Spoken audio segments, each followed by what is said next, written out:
Twitch, and of course here in Discord. Hello, Discord friends. This is the Indie Nope. Game What's up? Lunch Hour. Hello. Oh, what's up, Abram? Today we're talking with Salaar Kohari, and this is our little pre-show beginnings. So this is your tutorial for everyone here. As we go through with Salaar today, we're going to be spending about 20 to 25 minutes talking with Salaar one-on-one, or rather two-on-one. And during that time, we'll be covering Salaar's topic of the day, which is how to start a sustainable game studio. After the first half of the episode, in the second half, we'll be asking audience questions. So if you have your own questions for Salaar as we go, drop them in the chat for us. If you're in Discord, you can do it like this. And then do us a favor and mark that question with a Q emoji, and that way we can more easily pick out those questions. If you are on any of the other streaming platforms, you can just drop them in the chat. I am watching the chats as we go. And Salaar, you can ignore those questions until we actually get to the second half of the episode, and we will call them out for you. I think that's mostly it. We're going to do our intro here in just a moment, and when Tim and I ask what you're having for lunch, that is your cue that the intro is finished. And we can begin in earnest. Sound good? Sounds good. All right. Welcome, Misha. All right, let's begin. We are... Oh, I got to get the bot going. Hold on. Hello, bot. Recording. And, of course, our soundboard. Game over. Oh, gosh. All right, we're ready.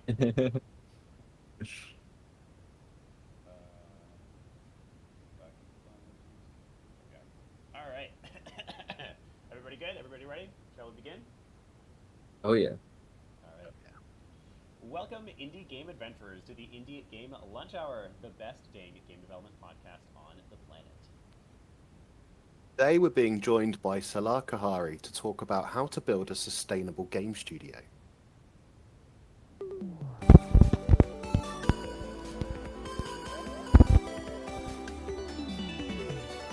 The Indie Game Lunch Hour. Thanks for dancing with us, Salaar. In our live medical podcast, we give game listeners the chance to hear real stories of game development from real indie developers, as well as directly ask them questions about their areas of expertise in the second half of each episode. This is an edited recording of a weekly event we host in the Indie Game Academy Discord on Wednesdays at 12 p.m. Eastern Time, so feel free to swing by for the next one and ask your questions live. There are links to join down below. Tim, I like the way with your accent you say unedited. Yeah, I totally. We're your hosts, Will Delmenthal, headmaster of IGA and the Wizard of Games. And I'm Tim Wood, founder of Right Finder Headhunting and the sometimes noble Knight of Games. Joining us today, yeah, that would help, wouldn't it? Joining us today is Salaar Kohari, and we're going to talk about how to build a sustainable game studio. Salaar is the founder and co-founder, I should say, of Cage Studios. And yeah, excited to talk about founding game studios with you. So, Salaar, what are you having for lunch here today? What am I having for lunch? I will probably eat some Thai food. They have a lunch special nearby, and I do love me some Thai food. Amazing. How about you? That's a great question. So I'm on the. Are you locked in there in that in that bathroom, or? I am over in California this week for a wedding, and there's no quiet place in the house because there's babies in the house, of course. So everyone who is either watching the stream or listening after the fact, I am indeed in a bathroom. There's towels behind me to prove it. I figured you guys didn't want the toilet behind me that might throw off the game. So I'm not sure. I'm gonna eat something. I don't know. Nice. Well, it's about 5 p.m. for me here today, but for lunch, I went with a good old-fashioned sausage sandwich because I have the culinary expertise of a 5-year-old, and it was delicious. My partner and I like to talk about how all we ever eat is some form of pasta with vegetables in it. That's like what we make every single night. So I feel you culinary skill front. I make games, not food. Awesome. Well, Salaar, it's a pleasure to be here. It's a pleasure to have you. Well, thank you for having me. Absolutely. So Salaar has been active in our community for a bit. We've had him into a couple of events, including our community showcase nights, which actually we have one coming up. So, in fact, I'll drop the link down below for anyone who wants to come and play some indie games with us. We do them once a month, first Thursday of the month. You're welcome to show your game in any stage of development. And I happened to play one of Salaar's games and was very impressed by his game and his experience. and as a result, asked if he wanted to come on this show. When we asked Salaar what topic to talk about, Salaar wanted to talk about indie co-founding, and so we came up with how to build a sustainable game studio. Absolutely a topic this community cares deeply about. So, Salaar, I'd love to hear the origin story. How did you get to where you are today, and where are you today, for that matter? Yeah, it's been a long road. I actually started making video games when I was about 8 years old. I used to play Flash games on my computer as a kid, and then my dad got me this book that was like how to make Flash games for dummies, because he's like, if you're gonna sit around playing Flash games all day, at least like make something of it. And so I started making these like stick-figure games. I posted them on Newgrounds, and I didn't notice until years later that one of them got like 20,000 plays and like 11 pages of comments, and they were everybody 1 star, like hating on the game. It was like, oh, an 8-year-old made it, you know? But they're like, this looks like an 8-year-old made it. They're like, I don't know. Some of them were really funny. There's like, I've had more fun in class, like, you know, that kind of stuff. And but I continued making games. I just thought it was so fun to like, even more fun than playing games for my whole life. I thought like making games is like where it's at, because the possibilities are endless. Like imagine your dream game of like anything, you could do it whatever you want, exactly what you wanted to do, and then just make it yourself. You know, you can make anything. The possibilities are actually infinite. And then yeah, so then in like middle school, high school, I started getting into like 3D games using Blender's game engine, which doesn't exist anymore, but Blender used to have a game engine. And the beauty of that was that you could like plug in these logic bricks, which is kind of like Unreal Engine's blueprints or Unity's logic brick system or something. So that like allowed me to like write a lot less code and kind of make a game using a lot of drag and drop nodes. And I was like, 3D modeling and animating and doing all this stuff, making the website materials and stuff. Like I would post them on my own website rather than, in addition to Newgrounds and stuff. And then in high school, in ninth grade, I met this other gentleman, Gabriel, who had been kind of making like D&D type games, card games and stuff since they were a kid. But they had never dabbled in the computer games system. Yeah. So, he was like a designer naturally since he was a kid. And I was like more interested in just like making something that you could like play. So, my games varied in how fun they were. His games were fun, but no one could play them because they were at his house and in these cards. So we teamed up and started making games together. The very first day that we hung out on Gabriel's birthday, I invited him over to start making games with me. And yeah, that year we came up with Cage Studios when we were freshmen in high school, and it meant nothing. And over the years, Cage Studios has meant more and more. In college, we officially founded an LLC to make our first game, which is an open world RPG with 25 islands to explore. And as you know, people like to make their dream games with way too big of a scope. So we did exactly that.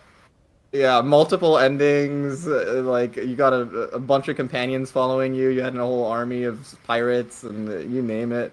It was a lot of fun. It took us 2.5 years, which is not very common for people to do that long of a project in college. Usually, people spend a few months on a project, and it got the attention of a certain game studio. Throughout college, I was applying for game studios, but I had not known anybody in the game industry. I didn't know what the game industry was. I just vaguely heard, oh, people actually make games for money. I never thought that was going to be my career. I just did it for fun because it was like a hobby of mine. And then once I realized, oh, wait, there is people making money making video games, I started applying to dozens of studios every year. I got one interview, which was my senior year of college, to do at Sony Santa Monica, working on the God of War games. And I did the interview. I got most of the questions wrong, but I explained why I got it wrong. I explained that I understood the correct answer. And then I cried afterwards because I thought I blew my only shot to get in the game industry. But it worked out. They hired me as an intern. And then I got hired. Then I went back to finish my master's. I did it like extra 6 months of school to like get a computer graphics master's. And then got to Sony full-time, 5 years there. I was a gameplay engineer. I worked on Ragnarok and an unannounced project, but the whole time I was still making indie games with Gabriel. luckily the people there were very supportive of that, as long as it didn't take away from my day job. So I was continuing to work on these games.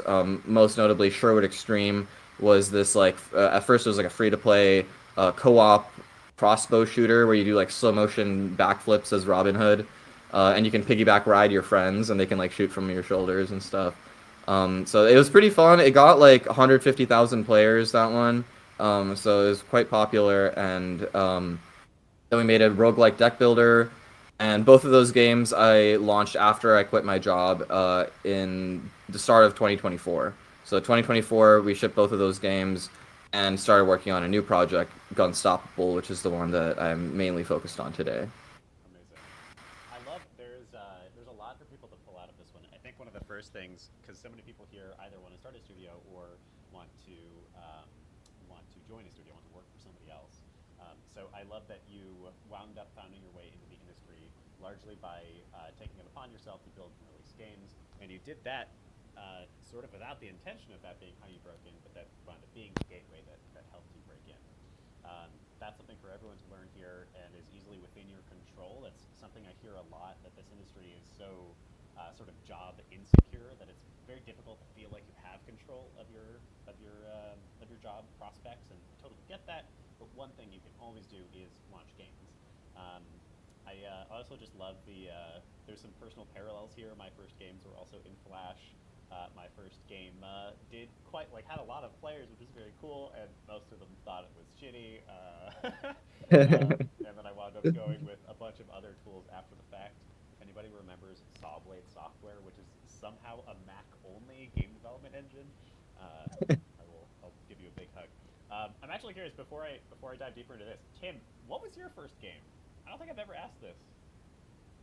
What, first game that I played, or first game that I was part of kind of making? Part of making, yeah. So I was one of the writers for Dragon Fist VR Kung Fu, which is a VR Kung Fu fighting game. Hell of a lot of fun. The developer for that is a lovely guy called Ben Olding, who was actually one of my Kung Fu masters. That's how we met. And when he started making a VR Kung Fu fighting game, he was like, "Hey Tim, I need some help to make these characters all have reasons for wanting to beat the hell out of each other." So that's what I worked on, bios, barks, and that kind of thing. The other projects and games I'm involved with are more kind of tabletop focused. That's really where I live. But it was really fun being part of a wider pipeline, and also writing for VR.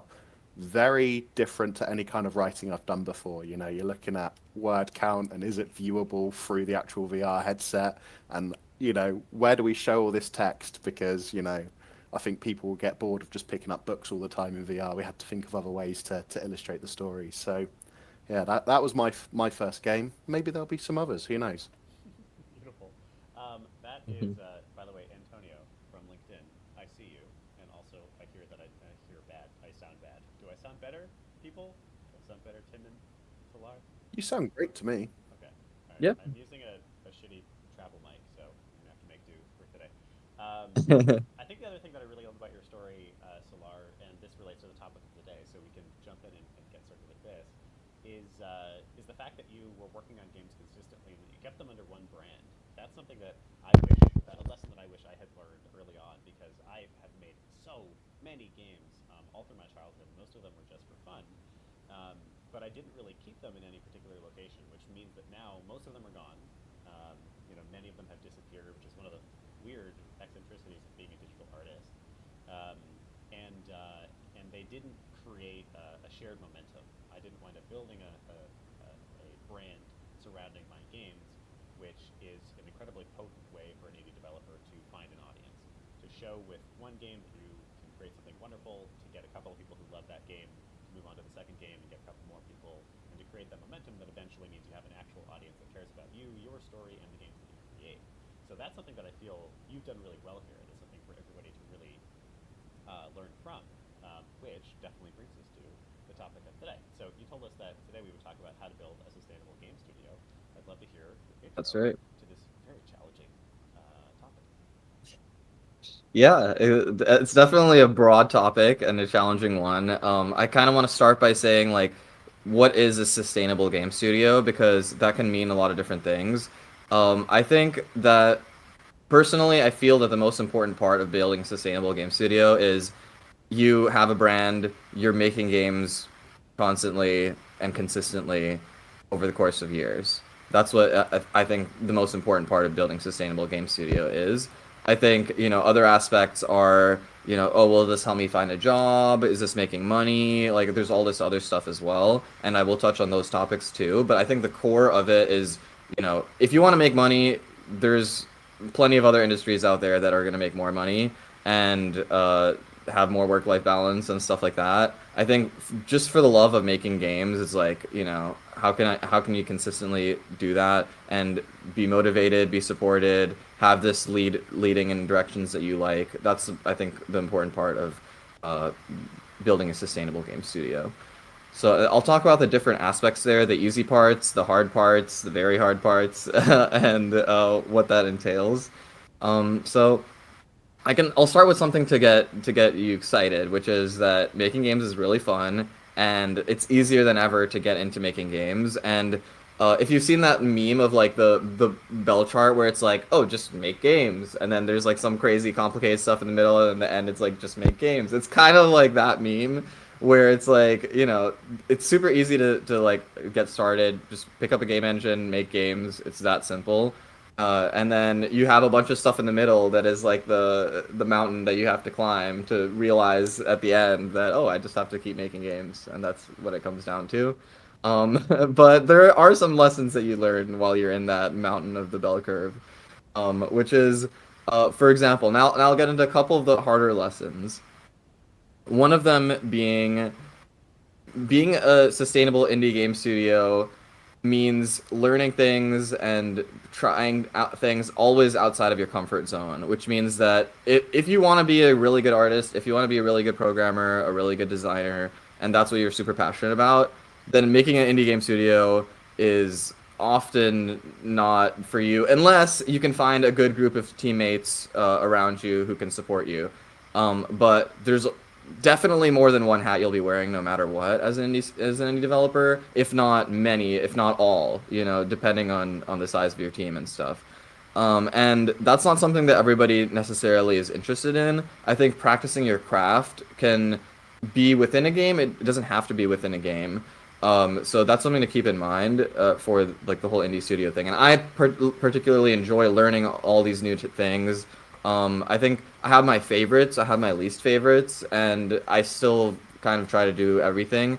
I do have my co-founder, and having a partner or a team is one of the most motivating things you can do to keep yourself accountable and making games in the long term.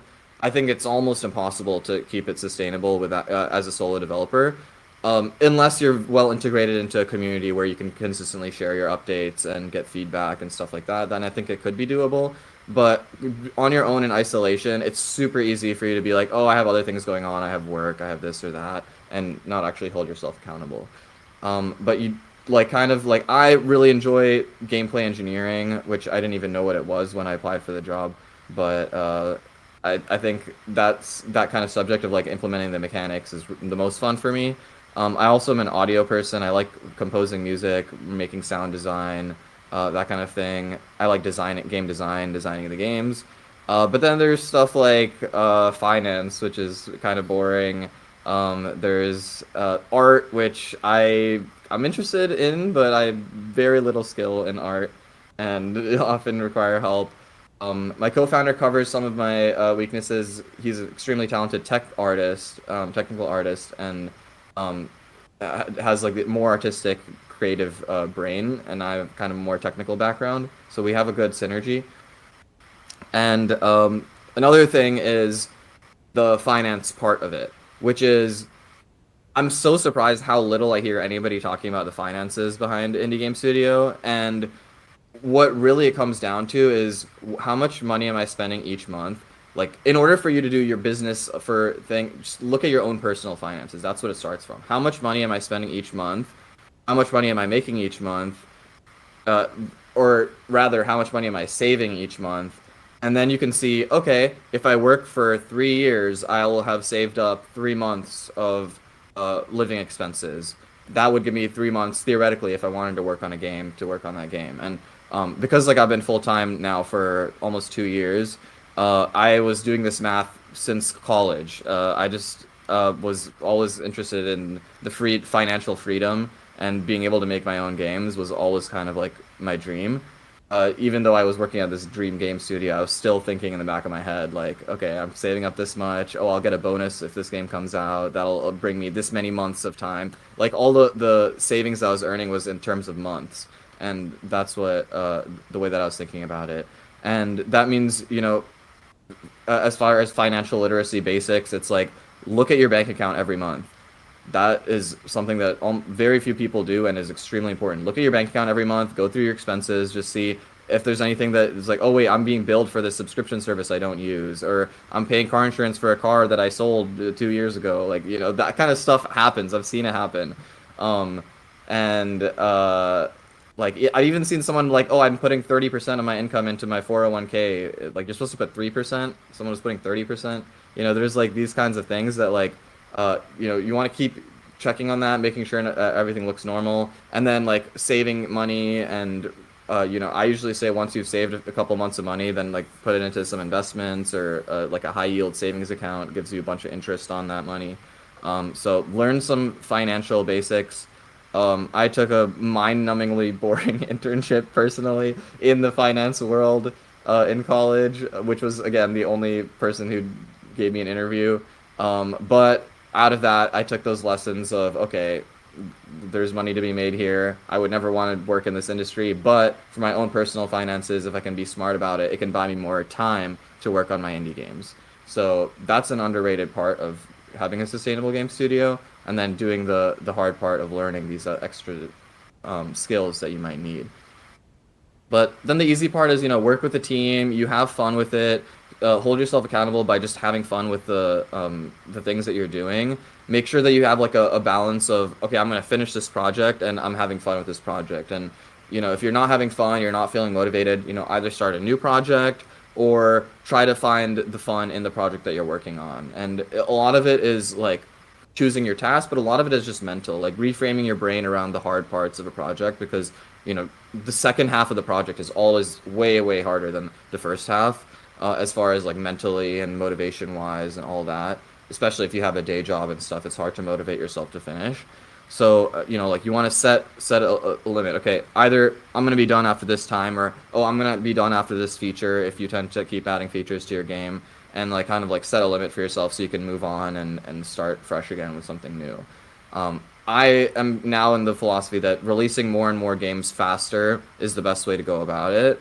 I had previously spent 2.5 years on my first game. My second game took 4+ years of part-time work, but still, it was a long time. And, working in AAA, God of War Ragnarok took 4.5 years as well. And I was like, never again. I'm going to make a game every year or two and keep it going really fast, because the more dice you roll, the more chances you have of success, as well as the easier it is to stay motivated, because you don't have to like commit super hard and like work on your game for 10 years and then be breaking down and crying for a week because it didn't sell as many copies as you wanted to. Like, the investment and the motivation are a lot easier to maintain when you're releasing games on a tighter schedule. But I would also say that I also value, all my advice is from my own experience and my survivorship bias and stuff like that as well. So take it with a grain of salt, do things your own way. Everybody has a different story.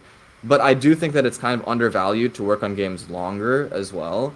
I think in the industry, in real game development, people shipping games all the time, it's pretty uncommon. Maybe certain genres it's more common, but it's pretty uncommon to be making games in like a month or two, which is very, very common for a lot of starting indie game developers.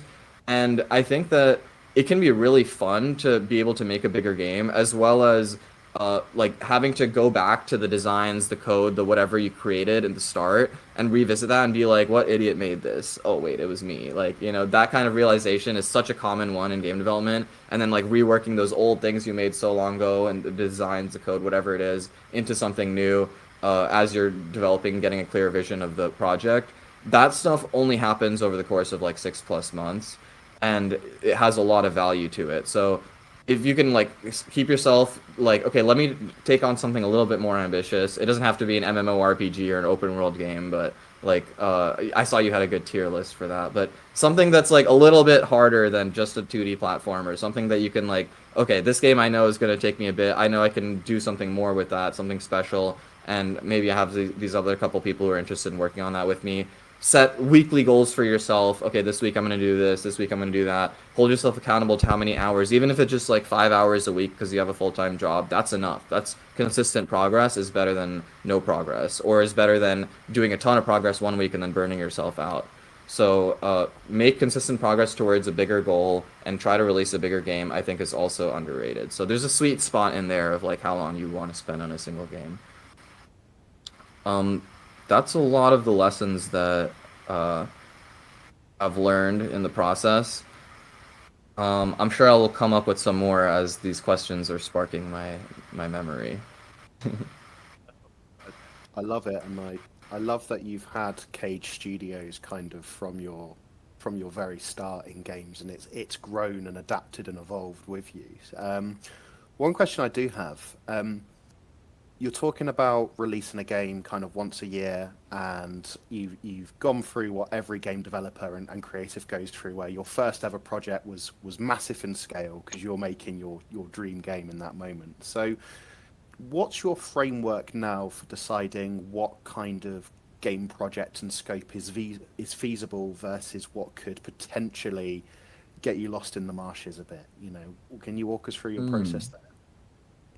Yeah, there's different aspects to that. So, well, for one, the big mega one was our first commercial game. So before that, I had made over 30 games in Flash and Blender game engine and stuff like that. So I did know that it was going to be a big game, but I didn't know it was going to be that big of a game.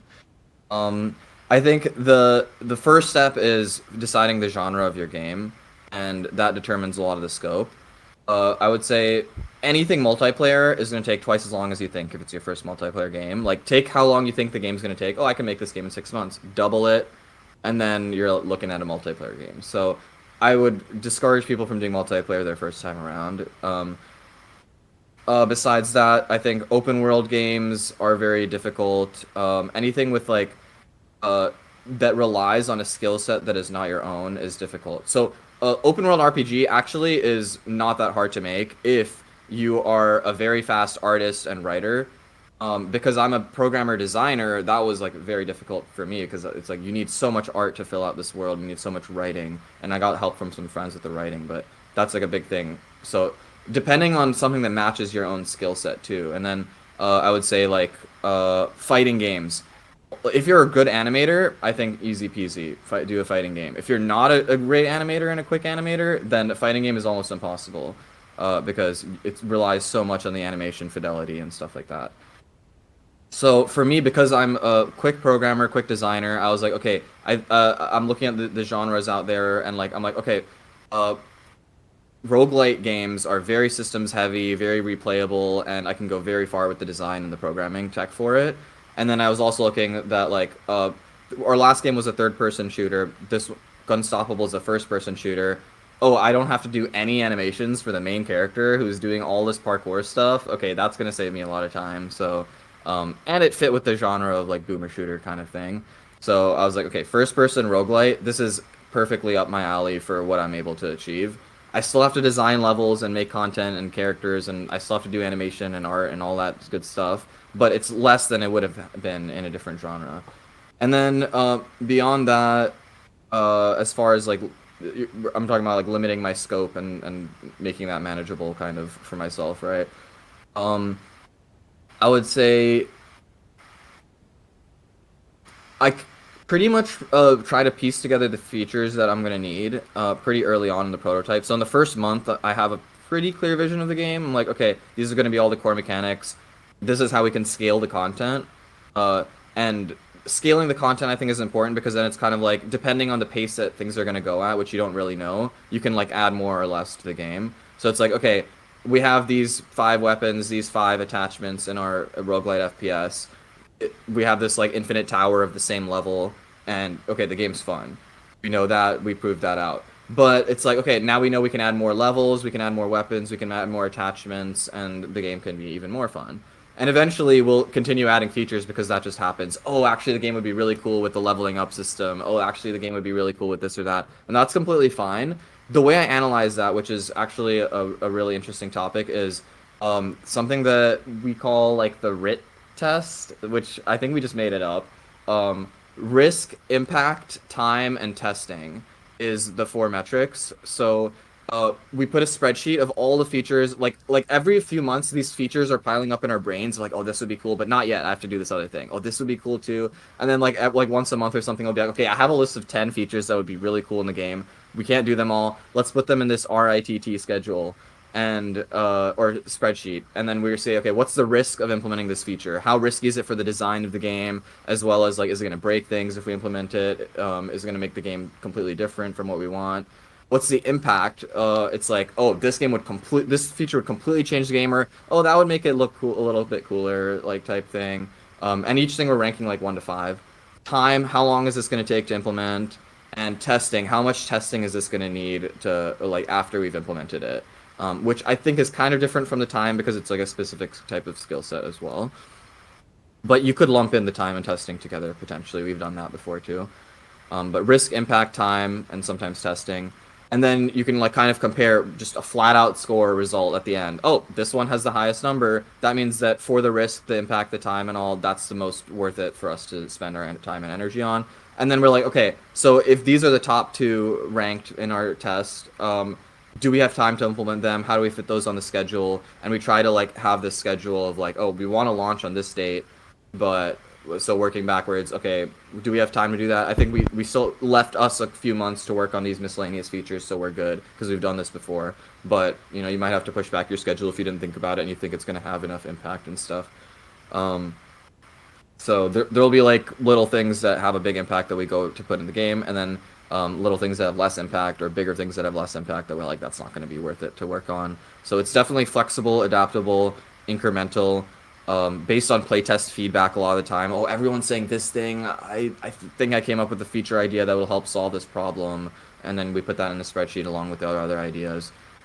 So you want to stay adaptable, but also like start off with the schedule of, we have this foundation for the game in the month. We have these this way to expand the content. We're going to release the game by then. At least start with something and then leave that open to change. It's really interesting. I really like the RIT procedure that you talked about here, by the way. Mm-hmm. It's a really simple approach to just give yourself some metrics like that, and perhaps take these exact ones that Salaar is giving you to compare how you change your games, and for that matter, which projects you work on at all. You can come up with a similar metric for your pool of game ideas that I know all of you out there have a million of. I think you were talking about that bell chart, that meme of like you start by thinking one thing, and then in the middle you think something else, and at the end you think the same thing you thought at the beginning. I think that Right. that actually applies here. At the beginning, I think we all just make the game that we think is going to be fun. We're like, oh man, that'd be awesome, I'm going to build it, and we don't think about anything else. And then in the middle, we're like, we get burned, and we spend 2.5 years working on a 3-month project, and we're like, my god, that was exhausting. Okay, this time I'm going to pay attention to scope, and I'm going to pay attention to a real target audience, and I'm going to pay attention to like the meta of which games are doing well. And then I feel like I have just descended from that bell curve these days, and I'm more like, I'm just going to make something fun. And I think that there's a happy medium where you need to build features, and for that matter, entire games that are reasonable for your team to put together in a reasonable amount of time. Definitely set yourself real time boxes, both for entire games and for your features. So if we're going to take some time, I agree, for instance, that you need to stay adaptable. So if the audience keeps complaining about X, then you need an answer for X if you expect your game to be wonderful for that audience. But I also agree that one of the easiest, most straightforward killers for junior devs is that they get sucked into just adding anything that they think is going to be cool to the game. So I think that that meme is maybe a bit of a lie, but it's more like the fun is the objective. We're here to make wonderful things. We just need to be realistic about how much time we're giving to these things that we think are wonderful, and like strategic about them, as you're suggesting with this RIT format. Yes, there's a million things that we could add to the game that would be fun, but that's one of the wonderful things about creation. There are infinite solutions to every problem, So which 1, 2, 3 things are realistic for us to fit into our agreed upon time box that will maximize, the time we spend on them. Tim, Yeah, and I think one more thing about that is that what's really important about that too is if you're working with a team, like I like to think of these things in my head and be like, oh, this one would be the coolest. Yeah, let's do that one. And then I'll like try to convince, like before we had this issue where it's like I try to convince Gabriel and be like, no, just trust me. I thought about it. Just trust me, But if you're working with a team, just trust me is usually not enough, or it's not motivating. So having this RITT thing, you can point to something, a number, and be like, this is why we're working on this feature because this number said so, and it helps your team get on the same page a lot more easily. And about what you said about the like, oh, I would like look at, and this time I'm going to make a smaller scope. This time I'm going to do this or that. I got this really interesting advice from Rami Ismail, who's also like an indie game dev guru, which is, he told me, don't anchor yourself to the failures of your previous game.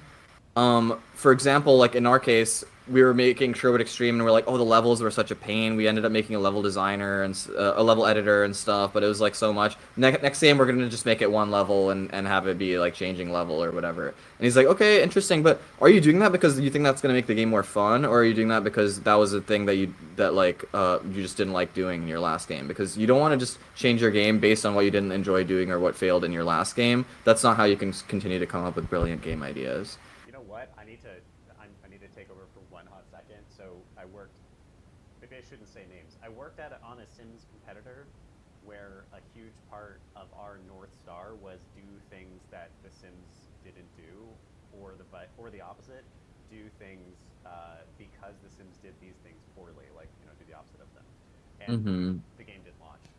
It wound up being like that North Star is not a real North Star. That North Star is like doing something just to be contrarian or something like that.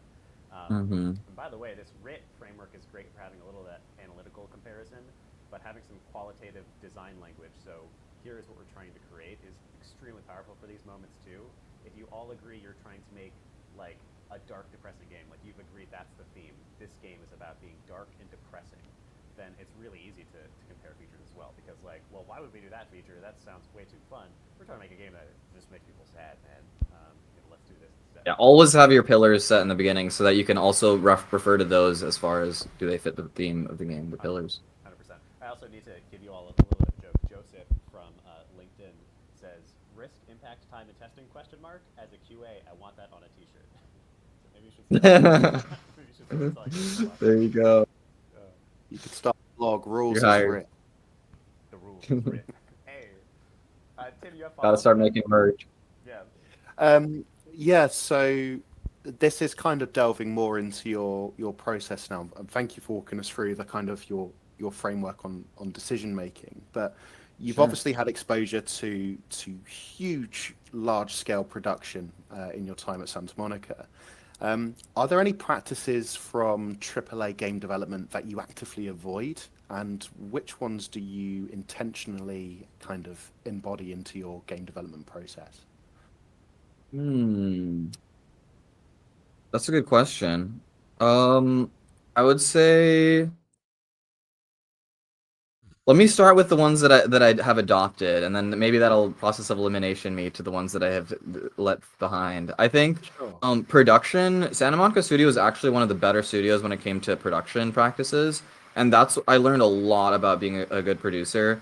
I actually my sister was interested in being a producer, so I was like teaching her, oh, this is how you use Jira, this is how you do timelining and road mapping and do the RIT assessment of things.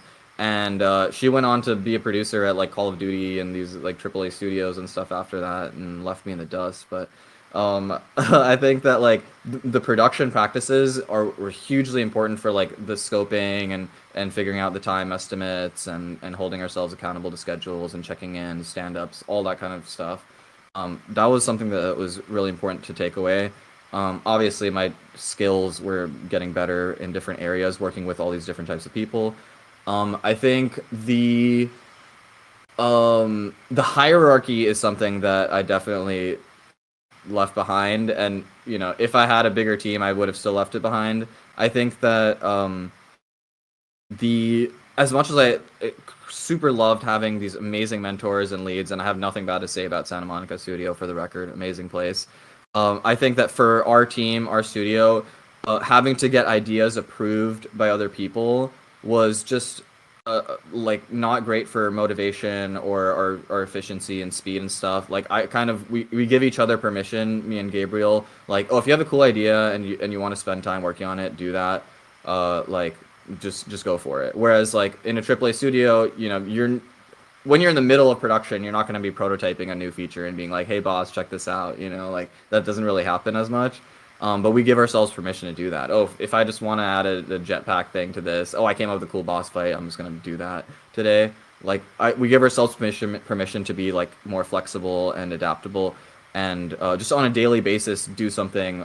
Gabriel many times will be like, "Oh, I'm sorry, I didn't work on Gunstoppable the past 2 days. I just made a new game." And I will never be mad about that. I'm always gonna be like, oh, that's sick. Like we want to keep making games really quickly. You prototyped a new game, that's awesome. Show me what it is. I'll be excited about it too. Oh, but we still need to get this stuff done for Gunstoppable. We have this milestone coming up. But as long as you get that stuff done, feel free to continue working on your new game. So he's made several game prototypes since we started Gunstoppable. I've also made a game prototype before since we started Gunstoppable. So kind of like we have the schedule, we have these goals. But as long as you're getting the stuff done that you need to get done, go outside of that, prototype some new stuff, make some new games, whatever you want. And I think that's a big part of what's different. I think that's really interesting that you say that. So I have a little counter, or not a counterpoint, an agreeing point. There was when I was working at InView, and this has happened to be a number of times. Somebody went off script, like went outside of the bounds of the GDD, what was defined inside the game design doc, and added a different feature that they just wanted to add. Which, if you're a project manager, that probably makes you clench up, and you're like now sweating, and you would be infuriated at that person. But immediately after this, I had a playtesting session where we had 6 different people play like individual one-on-one sessions, and all 6 of them mentioned this feature. He added like a magic staircase that played piano as you walked up it. He just wanted to. No one requested this. He just did it like in his free time. And it was wonderful, and we kept it. And in fact, we had other features that were inspired by that mechanic. So I think, as you suggest here, like building other prototypes, like keep the creativity alive as well. Like never forget that the fun you have on the building process often translates to the fun the player has when they're actually playing the game. So all of these Yeah. processes are important, so you actually get things done and you actually build things that are appropriate for your time box. But yeah, don't forget we're artists, and like if something sounds fun, sometimes just give it a little time, perhaps, or at least do like a Yeah. test to prove to your coworkers that it's going to be dope. Yeah. And one thing I learned about wearing the multiple hats is try not to wear the multiple hats at the same time. It sounds weird, but like because I'm a producer for the team basically, but I'm also a designer and a programmer. I never wear my designer and my producer hats at the same time because that limits your creativity. So like I'll be like, okay, I'm gonna put on my design hat. Oh, the game would be so cool with this, with that. Oh, like we should do this, that. Okay, now I'm gonna switch to my production hat. Okay, where is this gonna fit in the schedule? Are we able to do this? Because if you're thinking of those two things at the same time, it's gonna limit your creativity. It's gonna be like, oh no, I would do this, but no, that's gonna take too long. Like you can't wear those hats at the same time, especially not production and design. So that's a big part of like making sure you keep that creativity and try new things. That's a wonderful, simple note for everybody. Absolutely. Yeah. Project management and designers, I find that those two, for some reason, often wind up being the same person on small teams, but they're like completely contrary roles. It's two sides of the Yeah. coin. It's one person who says, "Wouldn't this be cool?" and another person who says, "We don't have time for that." That's your two. Yeah. That's your two jobs. All right. Yeah, I you gotta want to Jekyll and Hyde yourself. for sure. Like, So I want to summarize some of my favorite lessons from here. So number one, finances. People, get your financial competency under your feet. Hugely important for any business, and so of course for an indie game business. I understand that it's not the most fun and it's a little stressful, but just start by budgeting your budgeting your finances. Period. Seeing how much money you can set aside for your indie dev, and being a little bit more financially literate. Like easiest thing, just even once if a you're month. not budgeting, just Yeah. look at your bank once a month and see where your money is going. Just make sure you Super. know that. Yeah, super easy place to start. Takes a couple of hours out of your life once a month, and you'll be amazed at actually how much that'll add to your life. You will wind up cutting things out you don't need. You'll wind up making more money as you like just track the money more. Hugely valuable. Project management in general, make sure you set actual time boxes and stick to them while trying to keep yourself a window for flexibility, creativity, and just fun that's unscheduled. Um, and then do your writs, do an actual assessment of what you feel will add the most wonder to the game, or what project will be the most wonderful. And while you do all of that, I think it's still important you do the typical stuff, identify real audiences that you think will love your games, talk to audience members as much as possible, play test often, set your gameplay pillars. But these are some fantastic tips that I feel like we can take away from Salaar. I want to make sure we have a couple of questions, a couple of minutes here for our community questions. So, Tim, would you like to take us into that segment? Absolutely. So we have a question from Alec. Salaar, do you have any hot takes on visual scripting for those with zero coding experience? I think visual scripting is definitely an easier way of getting into coding. It's much more like understandable, because in coding you have to be like, oh, what do I type? I need to type something. I'll Google it. I'll use AI, whatever. But in visual scripting, you right click and you can see all the functions that you're doing categorized into different categories. And you can type in like math, and then like, oh, boom, all the math functions just show up, and it's listed out for you. So like seeing that like in your menu, I think is a big bonus of it. You still need to know like, your computer science fundamentals of like, if statements and loops and stuff like that, functions. But it makes it easier for you in like the actual implementation of seeing that. Beyond that, I mean, it's just look up some YouTube videos for the engine that you're using, and figure that out that way. There's tons of resources online for any specific topic. I highly recommend looking through the GDC Vault on YouTube or any YouTube talks. And I also recommend finding mentors who are similar to your level, maybe a bit higher, that can like help guide you towards where you want to be. My hot take on visual scripting is that it's stupid easy and all of you can do it, and stop being scared of it. I was scared of it for so long, and like I feel like I did one tutorial and I was like, oh, just try it. Yeah. Oh, can I leave that like to-do exercise in the chat? Is that no? Oh, yeah. I wanted to just like leave it up to people. One thing I like to do as like being a big open brain, try to envision where my future is. Introduce yourself in the chat, but introduce yourself as like your dream job, and like, but say that that's you. Like, oh, hey, I'm Salaar and I'm the game director of this big AAA studio, blah blah blah. Like, just make it up, and but introduce yourself as that position. That it's kind of like manifesting what you want to become. I'm sorry, we're quiet. I'm doing it right now. Maybe here, I'll give you a question while people answer that. So this is a wonderful little exercise. I love this, Salaar. For those who are listening after the fact, or who are here live with us, spend a moment to introduce yourself as the job that you want. What is the title that you want? Perhaps this is something you can also post to LinkedIn, and you can tag us there. We'd be excited to see it. Maybe I have a question that I thought of earlier, because I'm always curious about this. What is the ideal length of time box for an indie game? You talk about doing them quickly. What do you set yourself as a typical time box? I'm still figuring it out. I'm getting closer and closer to figuring it out, but still not quite there. I would, right now where I'm at is, especially because I'm full-time, I'm saying 2 years is the absolute max cutoff. If I was doing part-time, I would say 4 years is the absolute max cutoff. But then I'd also look at the other end and say, what is a minimum? And I think spending, like, I think that spending 3 months on a game is kind of the minimum I would do these days. Which means like 1 month to validate your idea, see if it's good. 2nd month in full production to like get the game done. 3rd month to like test it and polish it and do playtest feedback a ton, and make sure the game is fun. So I would say doing a game in less than 3 months, there's obviously game jams and other things, but if you really want a solid product that's going to be good, I would leave yourself 3 months for pre-production, production, post-production, as the minimum. So somewhere between 3 months to 4 years, depending on the type of game, the size of your team, whether you're doing it full-time or part-time, and all that good stuff.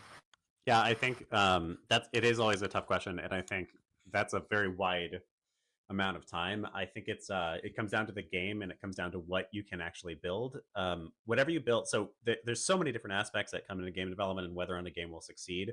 A prerequisite, though, is that the game is wonderful. It's fun, interesting, giving the player something new. So however much time you need to make the game wonderful, is your base, because there are different types of games that will take different amounts of time to be wonderful. On our last episode of the podcast, we had Joe Baxter Webb on the show, who's the guy who runs Indie Game Clinic. And he gave me a new perspective on scope that I really love, which is that scope is not a measurement of the amount of work. Scope is the measurement of like the complexity of the fun, of the specificity of the fun. How small can this still be and be wonderful? So on our own 3 Foundry games right now, for instance, the game that has been doing the best is our game, The Box is Alive, which is a sort of awkward physics-based platformer. And that game's actual scope of fun is tiny. It's just rolling a box around is fun. Versus another one of our games, The Daughter of the Rift, is a deck builder, and so the scope of fun is much higher. There's a lot more systems that get involved in making the game actually fun. So yeah, figure out what is the smallest denominator to make the game wonderful, and then figure out a timeline that's realistic to build that, and then stick to that timeline as best as you possibly can. Absolutely. So I'd say the sweet spot is a year if you want a short answer, Mm-hmm. which means like if you say I'm gonna work on this game for a month, it ends up being 2-3 months. Similarly, say like, okay, I'm gonna make this game for 6 months, and it'll end up being a year, and like I'd say that's a good time. That's good. Tim, you have any other questions here, or any other community questions you want to jump on? Let me see, which community questions have we not covered?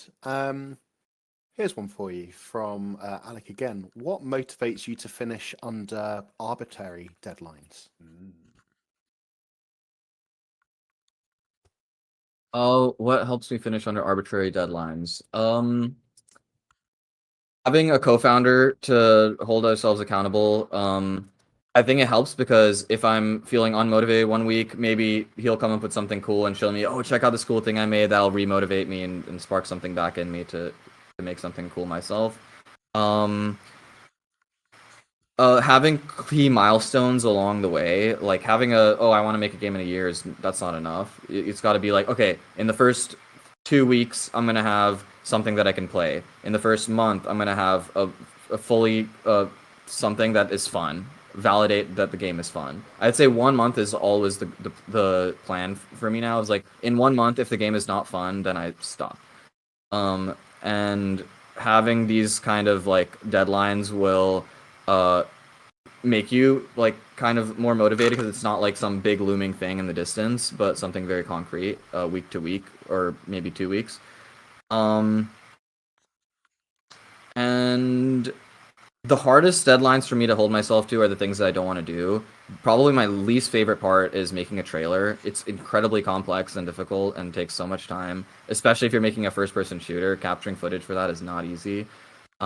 So that stuff I end up procrastinating quite a bit, and I have to like just get pep talks from my co-founder. Like I'm like, hey, hype me up to make this trailer, like or whatever. Like help me out, hype me up, whatever we can do.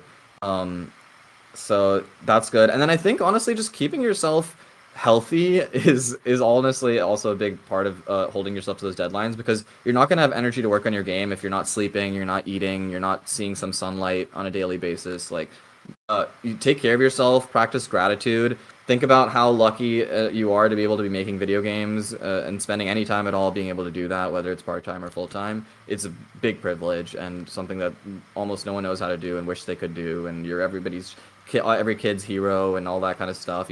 Hype yourself up in your brain. You can create that motivation. There's motivation, and then there's like self-discipline. So self-discipline is take care of yourself, make sure you're healthy enough. Motivation is you're so privileged, be grateful, talk to your friends, get them hype about it, that kind of thing. So approach it from those 2 angles. I love that. For every one person who actually works on games, there's like got to be at least 10 who think about it and never actually do it.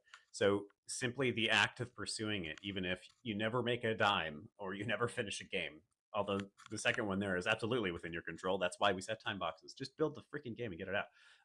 Even if you don't do either, you still are fulfilling the dreams of so many people who never actually try it. So all of you right now making games, all of you are absolutely a privileged few, and how wonderful it is that we get to make games. Don't forget it. I know we all want to make money and become the next Stardew Valley creator, but what you're already doing is pretty damn cool. Don't forget that. Whenever people say they're an aspiring game developer, I'm like, We touched a game engine before. Yes, you're a game developer. You did it. Congratulations, Wow. you graduated. Tim, should we start wrapping up, you think? I think so. All right. That means it is going to wrap us up for the day. But before we go, we like to do 2 different things here. I've lost the script, Willem.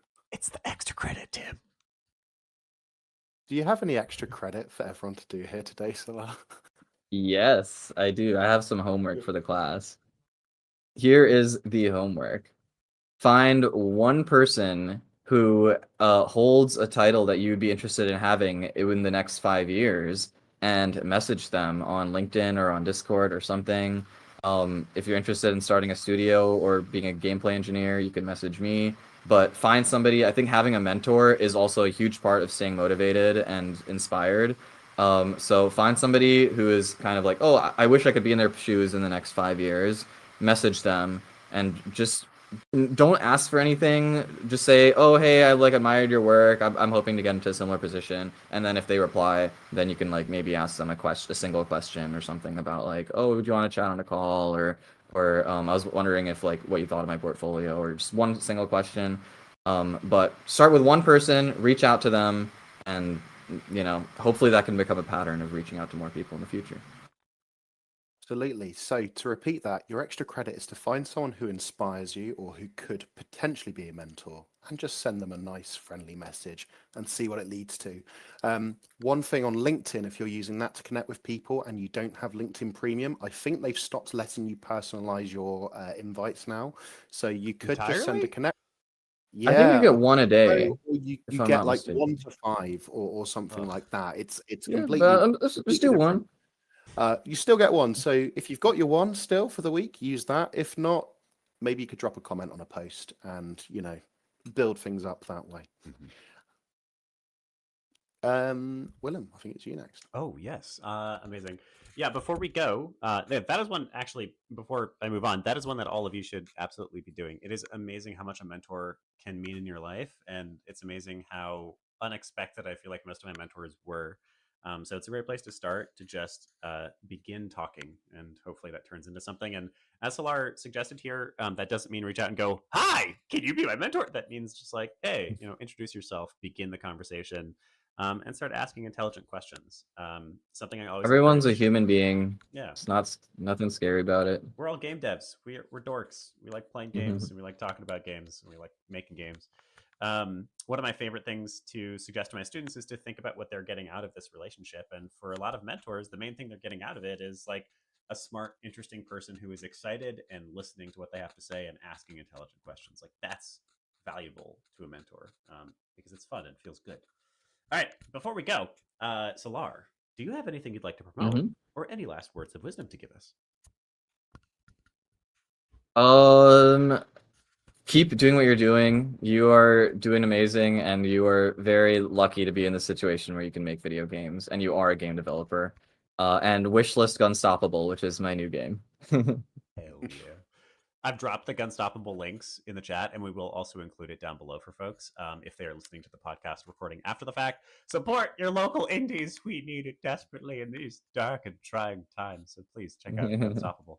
Maybe I can hire people if we get enough wish lists. There you go. That's the right way. Make your own opportunities. Gunstoppable.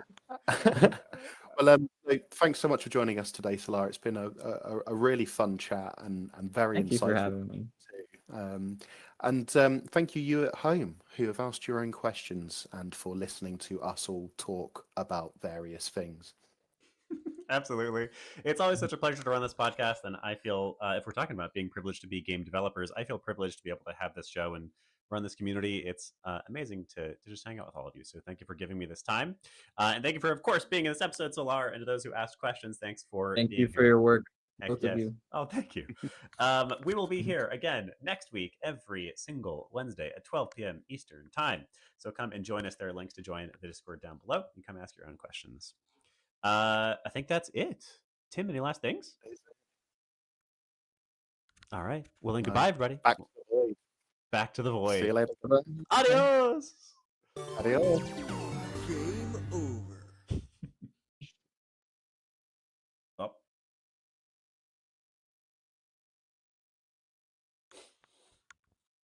Sweet. And for those watching the stream, we love you. Goodbye, everybody. Thank you for being here. Adios.